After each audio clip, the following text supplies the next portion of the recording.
Picture चालू करो बे। नई चर्चा जिसकी शुरुआत आज राष्ट्रपति ने अपने अभिभाषण में भी की, उन्होंने इस बात का जिक्र किया कि विपक्ष का साथ होगा तो ही देश का विकास होगा। मुझे आप ये समझाइए कि विपक्ष की अपनी रणनीति क्या है? सशक्त सकारात्मक भूमिका विपक्ष निभाएगा सदन के अंदर, या गतिरोध पैदा करना विपक्ष की भूमिका रहेगी? क्या है स्ट्रैटेजी विपक्ष? देखिए, मुझे लगता है कि हमने तो पूरी तरह से कंस्ट्रक्टिव, पूरी तरह से किस तरह से हम अपना सहयोग कर सकें उसके लिए हम प्रतिबद्ध हैं। लेकिन दुर्भाग्य यह है कि पहले दिन से ही, चाहे वो स्पीकर महोदय हों और चाहे राष्ट्रपति जी का अभिभाषण जो सरकार लिखकर देती है, वो दोनों ही अपने आप में राजनीति का पुलिंदा है। 2 दिन से जिस तरह से तमाम मुद्दों को, गड़े मुर्दों को उखाड़ा जा रहा है, मुझे लगता है कि उससे पूरी तरह से पता चलता है कि सरकार चाहती नहीं है कि कंस्ट्रक्टिव एक अपोजिशन अपना काम करे। जहां तक बात नीट की है, तो नीट के ऊपर हम तो पिछले 1 महीने से कह रहे हैं कि सुप्रीम कोर्ट मॉनिटर्ड इंक्वायरी होनी चाहिए। लेकिन दुर्भाग्य देखिए कि एक आरएसएस का पिट्ठू जो नीट का चेयरमैन है, वो पिट्ठू जो है पूरी तरह से महारत हासिल करके आया हुआ है। वो वहां पर छत्तीसगढ़ हो, मध्य प्रदेश हो, यहां हो, नीट हो, लेकिन उसको बीजेपी हटा नहीं सकती है। ये बड़ी अच्छी बात कही आप। उसी को जांच का जिम्मा सौंप दिया जाता है। अर्पिता जी, मेरे पीआईएल सुप्रीम कोर्ट में दाखिल है मेरे नाम से, और मैं सुप्रीम कोर्ट में भी इस लड़ाई को लड़ रहा हूं। ये केवल पेपर लीक का मामला नहीं, ये हजारों करोड़ का बीजेपी और आरएसएस का माइंड गेम है और भविष्य के साथ खिलवाड़ है। इसमें सेंटर हाईजैक हुए हैं, और वो सेंटर जो है, एग्जाम जो स्कूल सेंटर हैं, वो बीजेपी वालों के हैं। इसमें ग्रेस मार्क्स का घोटाला है, इसमें टाइम लॉस थ्योरी के आधार पर घोटाला है, गलत सवाल पूछे गए उसका घोटाला है। 4 तारीख को रिजल्ट दे दिया, क्योंकि 14 को हो सकता है सरकार ना बनती मोदी जी की, तो 4 तारीख को ही 14 तारीख की जगह रिजल्ट दे दिया गया। अगर हम करें तो करें क्या, बोले तो बोले क्या। वाह मोदी जी, वाह वाह वाह। आज हालत यह है कि बीजेपी के अलावा पूरा देश नीट के में चाहता है कि एग्जाम दोबारा हो, monitored, supreme court monitor inquiry हो, और एनटीए के चेयरमैन को तुरंत बर्खास्त करके जेल में डाल दिया जाए। लेकिन बीजेपी बचा रही है, और कुछ मोदी जी का पक्षधर मीडिया के साथी हैं, वो हमसे इस तरह के सवाल पूछ रहे हैं, शायद हम ही गलत कर रहे हैं, क्योंकि वो पहले से, उनको 10 साल से इस तरह की आदत हो गई है। गजब बेइज्जती है।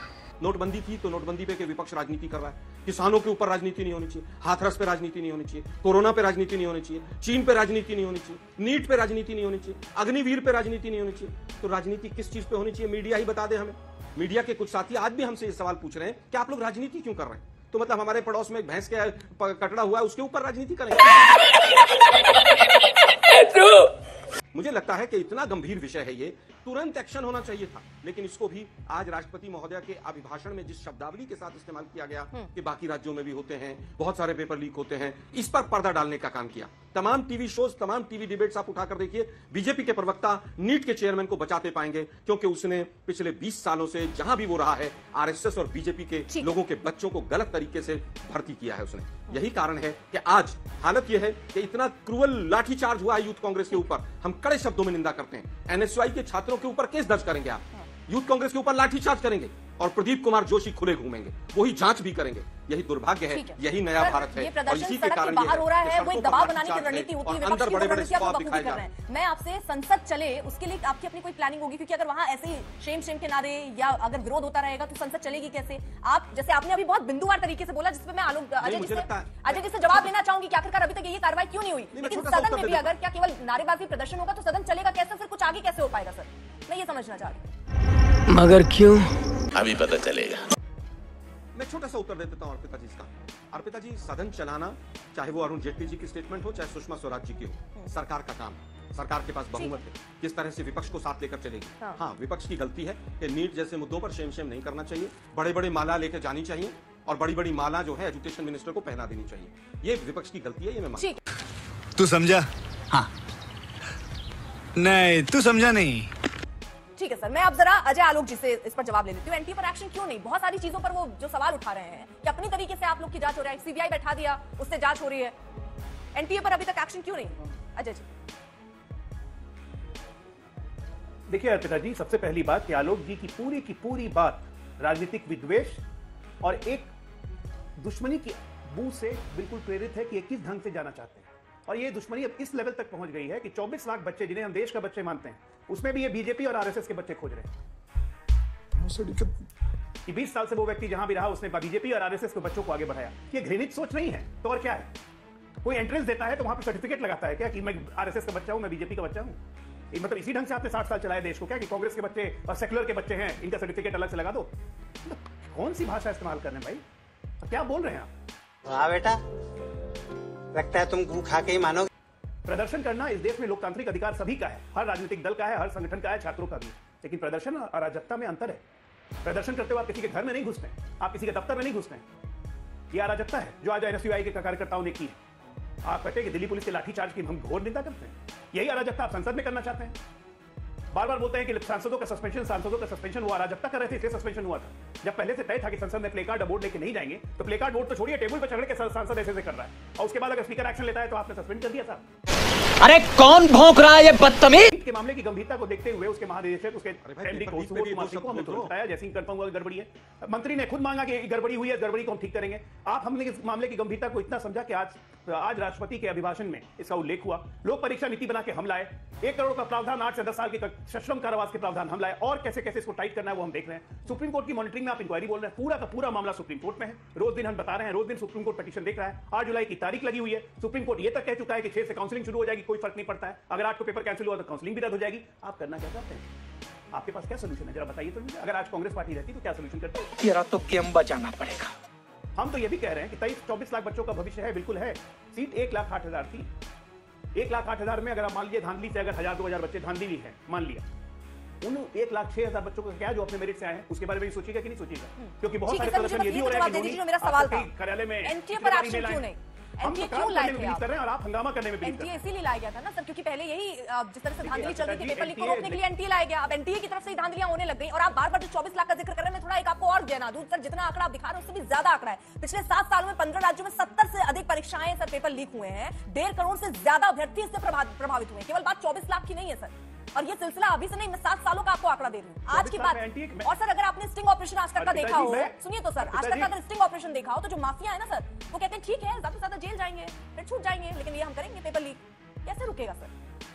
और एनटीए पर क्यों नहीं एक्शन है? फिर से अपना सवाल वही दोहरा। ये भगवान क्या जुल्म है। पिताजी आप ठीक कह रही है। नहीं बिल्कुल, एनटीए पे एक्शन हो रहा है, कैसे नहीं हो रहा है? हाई पावर कमेटी बना दी गई है जो उसके पूरे स्ट्रक्चरल रिफॉर्म्स कर रही है। ठीक है, अभी आपने मुझसे ये कहा सर कि आलोक जी को एक बार ये बताना चाहिए कि क्या सुधार हो सकता है। मैं ये चीज समझना चाहती हूँ, अगर मान लीजिए आप विपक्ष में हैं तो क्या आप संतुष्ट होते जिस तरह सरकार जांच कर रही है? एक कमेटी का गठन कर देना, सीबीआई का गठन कर देना, इससे संतुष्ट होते आप? मुझे कैसे भी करके निकाल मेरे भाई, मैं फंस गया हूँ यहाँ। सबसे पहली बात की विपक्ष कभी संतुष्ट नहीं होता है। ये बात मैं आलोक जी की मानता हूँ कि आप कभी संतुष्ट नहीं हुई है। हम कितना भी कर लें, आपको संतुष्ट अगर हो जाएगा तो विपक्ष किस काम के हैं? संतुष्ट तो नहीं होना आपका धर्म है, उस धर्म का आप राजधर्म बहुत अच्छे से निर्वहन कर रहे हैं, लेकिन उसको अराजकता में मत बदलिए। सबसे जरूरी ये बात है। 65 पेपर लीक हुई है पिछले 7 साल में। एनटीए ने कितने एग्जाम करवाए उसमें? राज्यों के अलग अलग एग्जाम हुआ। आपने बोला एनटीए क्यों बनाए? एनटीए से पहले तो नीट कांग्रेस नहीं बनाया था ना। नीट में भी धांधली होती थी। 2015 का पेपर सुप्रीम कोर्ट ने रद्द किया, 2004 का पेपर सुप्रीम कोर्ट ने रद्द किया। ये हमारे सामने है। इन सब व्यवस्थाओं को देखते हुए, सारे राज्यों को देखते हुए, अलग अलग एग्जाम्स अलग अलग तरीके पे अलग अलग डेट्स होते थे। छात्रों को सहूलियत नहीं होती थी, इसलिए तय किया गया इसको केंद्रीय दायरे में लाते हुए एक सेंट्रलाइज्ड एग्जाम हो। क्या ये सोच खराब थी?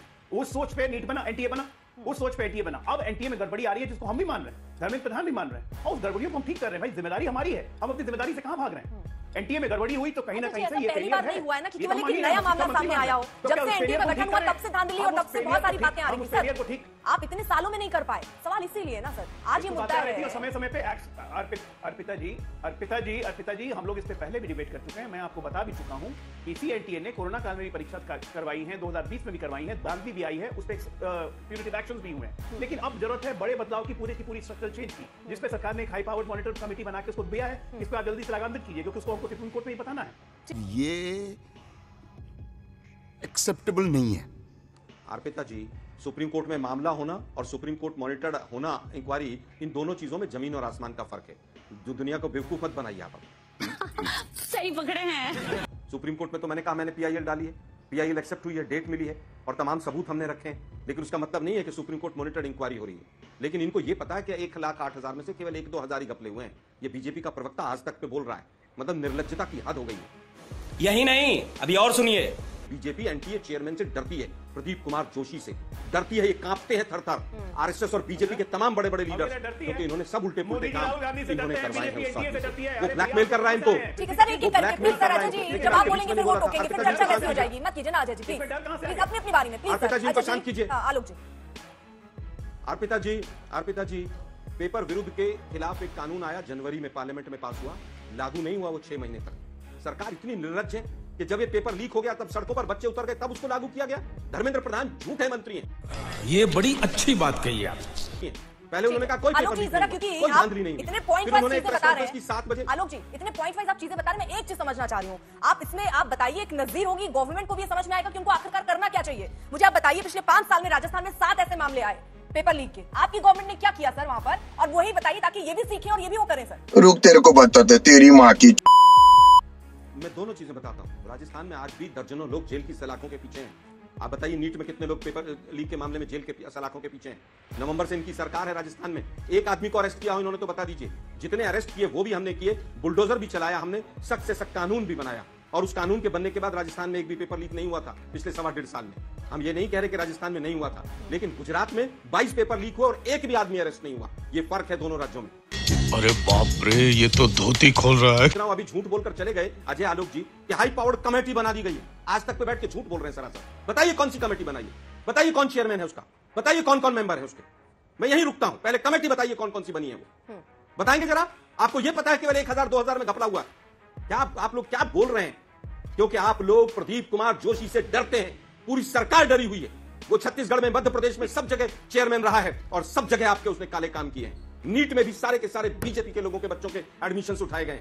आप बताइए, 2 दिन दिए जाता है कि विंडो दी जाती है कि आप एग्जाम सेंटर चेंज कर लीजिए। 25 से 30 हजार बच्चा उसमें एग्जाम सेंटर चेंज करता है, और उसी 25 से 30 में से ही मैक्सिमम टॉपर्स आते हैं। ये संयोग है, ये प्रयोग है, और ये लोग करते आते हैं। और पूरी बीजेपी और आरएसएस प्रदीप कुमार जोशी के सामने घुटने टेक कर बैठी है। वो ब्लैकमेल कर रहा होगा इनको, वो कह रहा होगा कि तुम मुझे हटा के दिखाओ, तुम मुझे खिलाफ एक्शन लो, मैं तुम्हारी सारी पोल पट्टी खोल दूंगा। व्यापम भूल गए मध्य प्रदेश का? व्यापम की पुनरावृत्ति है ये। व्यापम में यही हुआ था, सीबीआई इंक्वायरी देकर 60 से ज्यादा लोग मर गए थे। सीबीआई के अधिकारी रेलवे प्लेटफॉर्म पर मरे हुए पाए थे, और आज तक एक आदमी जेल में नहीं।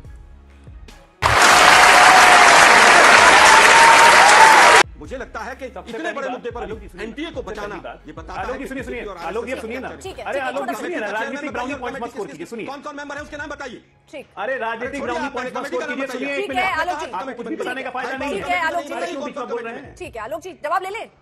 आलोक जी सुनिए ना, इनसे पूछिए कौन सी कमेटी जांच कर रही है, कौन चेयरमैन है उसका। ठीक है। अरे भैया अर्पिता जी, इनसे पूछिए, बोलने दीजिएगा तब तो पूछिए, खाली पूछिए। सबसे पहली बात, एक मिनट कान खोल के, लगता है न्यूज़पेपर होगा। बताइए ना कौन सी कमेटी बनी नीट पर? ईओयू ने ही 16 गिरफ्तारियां, बताइए जरा। अरे फिर बीच में मत बोलिए।